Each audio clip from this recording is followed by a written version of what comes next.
Okay. All right.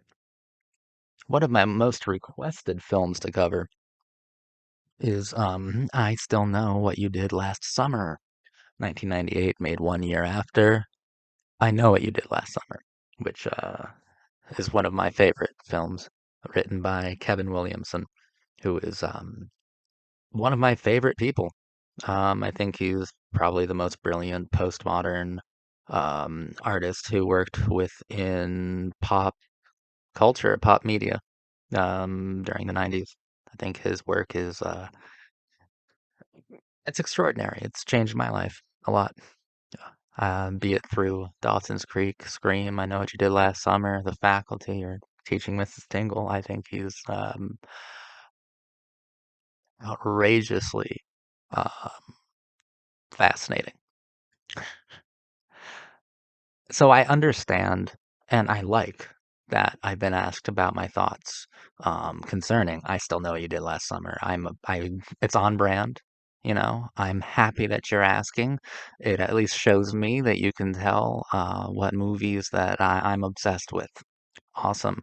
And I was obsessed with this movie when I was a kid. I used to watch the VHS tape like all the time. Um, Let me tell you this. I Still Know What You Did Last Summer is a very, very, very bad movie.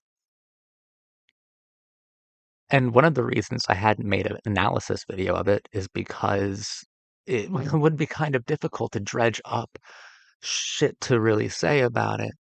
You know, I would have to make up, like I'd have to intellectually make up bullshit. I'd have to be kind of dishonest because I don't really feel like the film has any philosophical energy.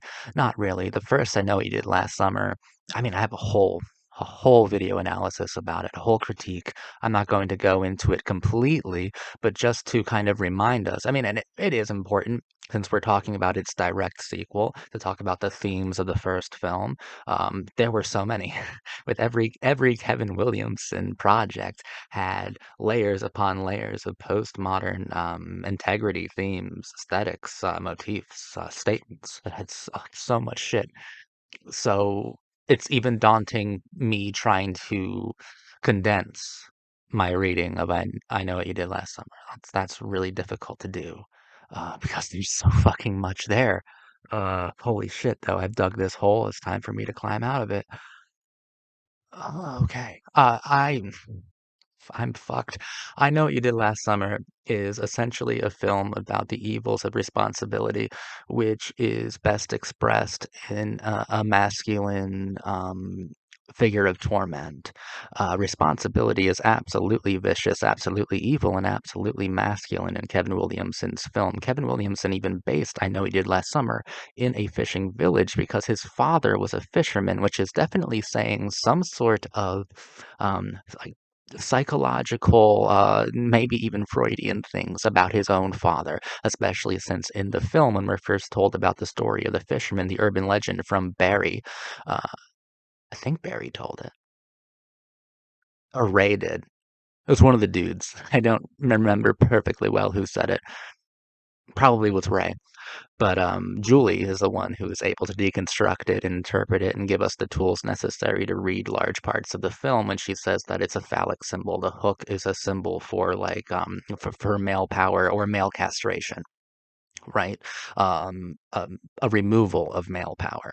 So, and that would be on the minds of 90s film fans, considering how much of a hit, how culturally important Candyman was, who also had a hook on his hand that was completely of a phallic nature. With Barker, it's far more obvious, far more overt what's meant to be phallic and what's not meant to be phallic. With postmodern films, it's difficult because some of the tropes are inversed and Kevin Williamson loves to populate his films with stylish red herrings that he can not only deconstruct but dismember, right? And I Know You Did Last Summer is no different, but that is a thread that you can follow, the castration of male power. And like this is brought home in the deaths. It has two of my favorite deaths in all of horror films. The two in the middle there. Ryan Phillippe and Sarah Michelle Gellar, Barry and Helen. Their deaths are perfect and they follow each other. It's really interesting because we see Barry in the film. He's like a spoiled rich kid with like a really bad attitude problem. He's kind of a fucking prick. He's an asshole. But there are those moments of, redemption. He can be redeemed in Helen's eyes and through ours as well. But I love how he's always shown standing over a balcony like some spoiled like prince looking out over his kingdom. And he's also killed over a balcony looking at Helen while she's on stage being praised for her beauty. So he's looking at his greatest trophy as he's being murdered over that balcony. His his power is being castrated from him, removed from him. And it's kind of incredible. And Helen's follows immediately. And now I'm this. Okay, see, I couldn't recap this movie in fucking no time at all. But Helen's death is even more complicated. If you're interested, I'm gonna link my I Know You Did Last Summer video in a card and in the description. So if you want to see why Helen's death is even better than Barry's, definitely give a click on that video. But ultimately, I Know What You Did Last Summer is a lot about the evils of responsibility, not only through the eyes of youth, but just in manifest. It simply is evil, and it's unjust. Julie, our deconstructionist, our true postmodernist within this franchise. She's the most postmodern character there is, or at least the most gifted when it comes to using tools like deconstruction and self-aware kind of satire, self-aware morbid mock humor to analyze and interpret certain situations or certain parts of her characterization. She lives, right? And so does Ray, her lover. And they both come back in I Still Know What You Did Last Summer. I have no idea how far we are into the video. Now we're only getting into I Still Know What You Did Last Summer now. But that huge spiel on I Know What You Did Last Summer is very important because I Know What You Did Last Summer is a film that is overflowing with ideas, with postmodern ideas, with stylish ideas, with carnage, with a certain sort of brutality that is more than visceral, more than tactile. It's impossible not to be felt by the film. The film will reach out and it will fucking grab you. It will assault you. That's the kind of film that I Know What You Did Last Summer is. I Still Know What You Did Last Summer feels like it wasn't even originally intended to be a sequel to I Know You Did Last Summer. We changed locations to the Bahamas. Well, either that or it feels like Neil H. Moritz is in this production studio and he's talking to all the big wigs and he's like, no, no, no, I want them hot. You gotta get them to a beach. You know what? Get them out of that fishing village. It's gross. It's unimpressive. It's uninteresting. It's not sexy. Get them down to the Bahamas. Get this Jennifer Love Hugh White. Get her in a bikini. Do that. Which who among us? While at the same time, it feels really uninspired. Very uninspired. Is there a psychology to I Still Know What You Did Last Summer? Great question. Probably not. Is there a philosophy? Also, probably not. But let's be extremely charitable to the film. Let's talk about some things that I think do work extremely well. Jennifer Love Hewitt and Freddie Prinze Jr., while a lot of a lot of the parts of their characters, the way that they are written, is completely nonsense, is completely stupid, and runs contrary to the characters that Kevin Williamson created for I Know What You Did Last Summer. Jennifer Love Hewitt and Freddie Prinze Jr. do seem to fully understand Julie and Ray. So when you see them on screen, they have a complete understanding of their characters. And they are great. They are great, even when they're doing things and saying these sorts of things that their characters would never truly say. there's still a bit of authenticity to it because these are two actors that genuinely understand the philosophical properties and the erotic components of their characters, the romantic ones, and they are good in the film. Mekhi Phifer and Brandy are also excellent here. Mekhi Phifer is really, really good, really, really funny. I mean, his arc is like about a dude who just wants to nut and just can't. Um, he's like the most sexually frustrated character in all of late 90s postmodern teen horror. Mekhi Phifer is awesome. And it's his death scene that I remember the most as a kid. That hook going through his neck and then like pulling him up, dude. Oh man. Oh, Mekhi Tyrell, dude, they got you bad. Holy shit. That's rough. That is rough. What it's missing is poetry. Like I can't be like I would have to, like I said, be intellectually dishonest and be like, of course he's the one that is killed by the fisherman because he thinks with his dick all the time. So he's punished by a phallic symbol for being so horny. But no fucking way did anyone think about that. And of course he's killed in the kitchen. In kitchen, as we know from like Hitchcock and from Freud and and from like Kubrick and all of these masters uh, uh, uh, of capturing eroticism on film or just psychology in general. We know that food is linked to sex. It's a carnal appetite. It's a desire. So of course he's killed in a fucking pantry. No, no, there's no fucking way that that was thought about. There's no way that was deliberate. And since it wasn't deliberate, it doesn't feel like a truthful connection to make. We can do death of the author all you want. The film itself does not call any sort of attention, nuanced, subtle, or obvious to that sort of like philosophical reading. Doesn't mean that Mekhi Phifer isn't phenomenal in this film. He is. He is. I think he's the most charismatic and likable character. And by extension of that, the most attractive one in this film. I think he's a magnetic force. I've always loved Mekhi Phifer. Brandy is great too. Brandy is really fun. She's fucking gorgeous and she's really empathetic and I get the feeling that she is like enjoying being a part of a horror film like this.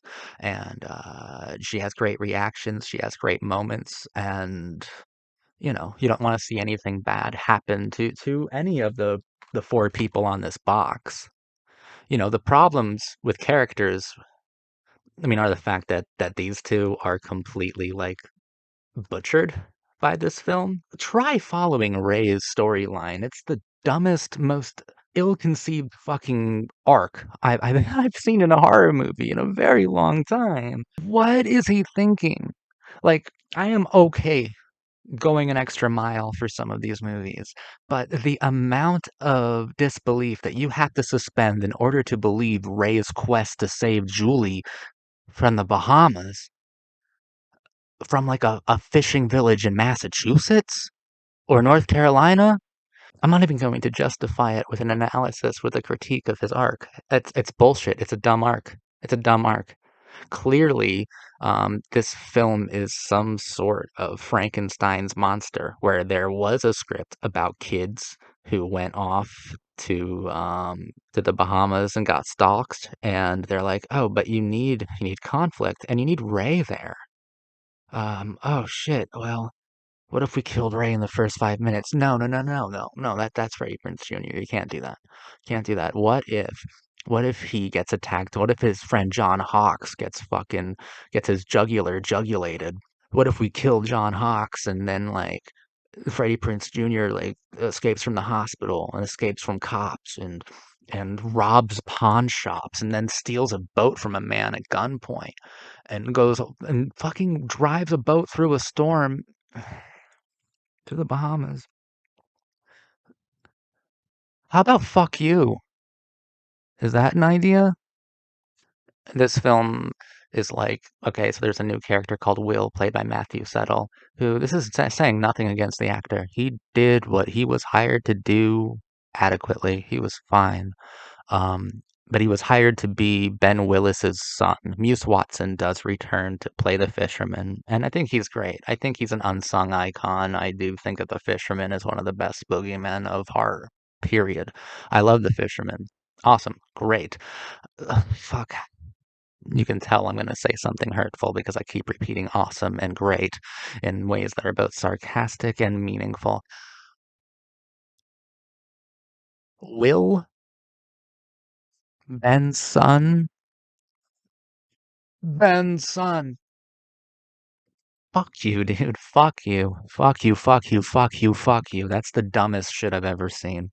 That is so fucking dumb. My God, it's like, oh my God, what does Kevin Williamson have to do for people to understand what he was even doing? How many fucking continents does he have to move with Scream and the faculty? And I know what you did last summer, like in Dawson's Creek, until you realize that he's deconstructing all of these tropes and humiliating a certain part of cinephilia, humiliating a certain part of film to transcend it and get to a new sincerity. And what do? You you dig up the worst fucking corpse of a trope that you can. Oh, it's his son. Oh my God, isn't that crazy? Fucking Scream 5 made the same mistake. It's still a mistake being made. It's like Kevin Williamson and Wes Craven did all that hard work for fucking nothing. No one ever listened to them, I guess. And yet we're and yet Dawson's Creek and Scream are two of the most influential things of the 90s, and yet no one learned the correct artistic lessons from them, or cultural ones even. Dude, fuck you. I still know what you did last summer. How is this amounting to a twist where this good-looking fucking dumbass white kid is the fisherman's son, and the fisherman used to work at this hotel, and we're gonna kill Julie now? Friday the 13th would never even stoop to this level of laziness. It's such a half-considered film. The most considered thing about the film is, like, I do feel like this movie is based around the idea of Neil H. Moritz or some producer. I hate to single him out, but I I really don't care if I single him out. Let's just imagine it is Neil H. Moritz sitting at a table going, "How come, how come love? How come she wasn't in no bikini? And I know what you did last summer. It seems like a waste of money. What are we paying her for?" Seems like this movie was built around the idea of getting these girls in a tropical climate so we can see them in revealing clothing. That's it. That's the only thing that feels considered about this film. Honestly, it's very bad. The Mekhi Phifer death scene is visceral in the sense that it's good. I like it. I don't think it has any sort of like postmodern momentum and therefore no philosophical energy. It's just a good visceral kill. This movie has a lot more in common with like a Friday the 13th Part 3 or like a Nightmare on Elm Street 5 than it does with its contemporaries. Like Scream 2 could mop the floor with this movie. Even the sequel to Urban Legend is better than this fucking movie. This is revealingly dumb. It kind of shows that the cinematic language of Kevin Williamson, yes, was being co-opted, yes, was being used by others, and yes, was not understood by any of the studios that he made these works for at all. I still know what you did last summer is really bad, but can I please mention that Jeffrey Combs is in this and he's awesome? That's really fucking cool. And Jack Black. What is an analysis of I still know what you did last summer without mentioning that Jack Black plays some dreadlocked Rasta fucking stoner guy. It's a cartoon. It's a fucking cartoon. Scooby-Doo, live action even, is more terrifying and more interesting and has more depth than I still know what you did last summer. Jennifer Esposito is in this. I missed her, to be honest. She was in a lot of different places in the late 90s and early 2000s. I think my favorite role of hers was Summer of Sam. It's cool seeing her here. Her death was the most unfair. She died because an old man who was harpooned through the stomach fell on her, and she couldn't get him off of her. So then the fisherman comes and just pushes it through even more. Like that's brutal. That's brutal. Like there are brutal moments here, but what made those movies of the late 90s so powerful is that there was also a philosophical intent. There was also some sort of power, intellectual power that provided a lot of postmodern momentum to them, and that is totally absent here. I feel like I'm watching like a forgotten made-for-TV film a lot of the time when this movie is going on. Um, Jesus, this movie is really for nothing other than gazing at Jennifer Love Hewitt and that one Mekhi Phifer death scene, which is very fast, but still, it's very good. I don't see any other reason for watching it. It doesn't provide any insight. The text says nothing about itself, about its place, about its genre, about youth, about responsibility. It really doesn't. All of the themes from I Know You Did Last Summer are completely like absent. And if they're here in the most innocuous ways possible. It's laziness. It's complete fucking laziness is what I still know what you did last summer is. But it can be fun. So if you do like this movie, that's totally cool. I get it. I liked it a lot too when I was younger. It's hard to revisit it now, having discussed Kevin Williamson's work so much and respecting and loving what he did so much, so much more. It's hard to revisit things like I Still Know What You Did Last Summer, like Scream 3, these, or Scream 5 even, which I fucking hated. It's hard to go back to these franchises that he started and then they continued in his absence or like deliberately without him. And these fucking franchises, these films lose the plot entirely. That even started to happen to Dawson's Creek around the sixth season. Kevin left sometime near the end of season two.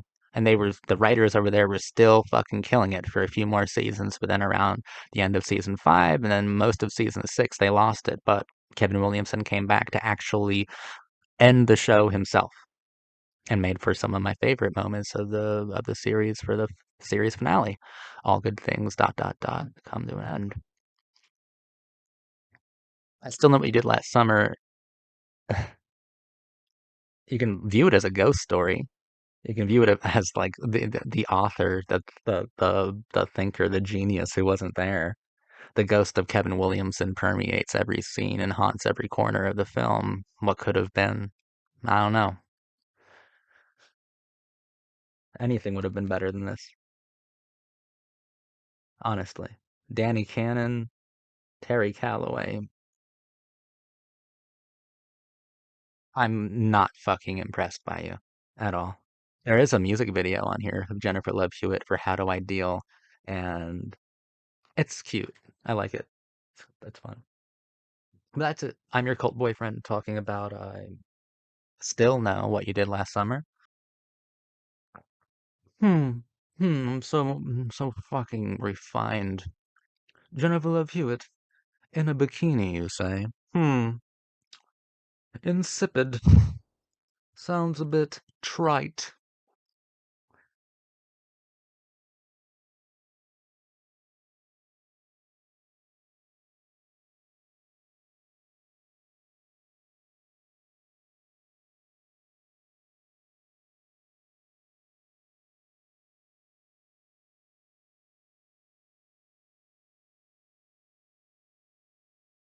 What am I gonna do with myself?